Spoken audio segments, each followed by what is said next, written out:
Senators, let's face the facts. Our current presidential election system has become wretchedly corrupt, mainly because of the unfair advantage that states such as Iowa, New Hampshire, and South Carolina all receive. The advantage I speak of is attributed to the small states getting the power to vote first, which ultimately creates an outsized influence in the presidential race.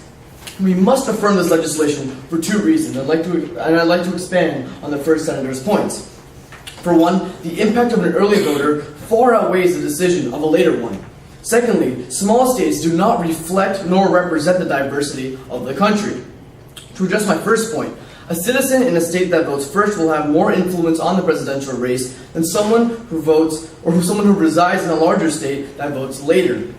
According to Brown University economist Brian Knight, voters in states with early primary races, such as Iowa and New Hampshire, have up to 5 times the level of influence of voters in later states in selecting presidential candidates. Senators, in what way does this system create an equal voting poll that considers each and every citizen's decisions? And that's not it. In fact, the increased influence of a voter also violates the democratic ideal of one person, one vote. The voter in New Hampshire has more effect on the result of the presidential race as opposed to a voter in California. Equal say in democratic elections is not fulfilled. A New York Times article stated, Mr. Knight and Mr. Schiff's research found that the Iowa caucuses violate the ideology of one person, one vote, which raises a legitimate question on whether the practice is constitutional. Senators, we must approve this legislation to balance the influence of a vote from all states. Moving on to my second contention. States such as Iowa and New Hampshire have demographics that differ from the usual diversity of the United States. Jan Milhisser, part of the Center for American Progress, concluded that, according to 2013 census data, Iowa is 92.5% white, and New Hampshire is even whiter at 94.2%. Since these two states have the greatest influence on the presidential race, the candidates will debate issues that pertain to white people. And though this does make sense, the ethnic divide is one-sided toward Caucasians. The backlash is that topics that relate to citizens of different ethnicities will not be considered as important. Bouncing back to my last source, Milhisser also adds, giving Iowa and New Hampshire most favored state status, in other words, encourages candidates to pay less attention to issues that are especially relevant to those of color.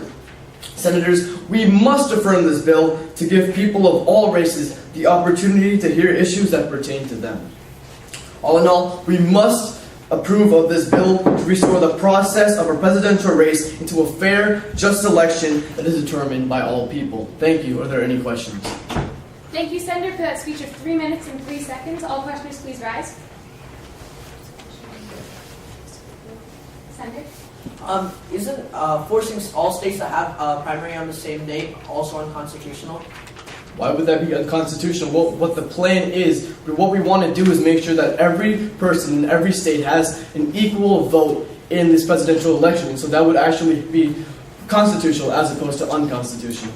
We'll go to the senator online.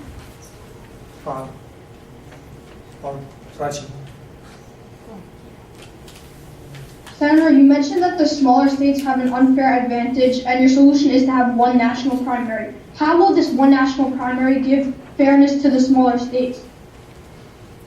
Look, the point is, when you have a single day primary, every single state has an equal vote in this presidential election. Currently, smaller states have an advantage over the larger states. I don't want this to happen. I want every single voter to have an equal say in this election, and so we must have a single day primary. Seeing that the question time has elapsed, all questioners please be seated.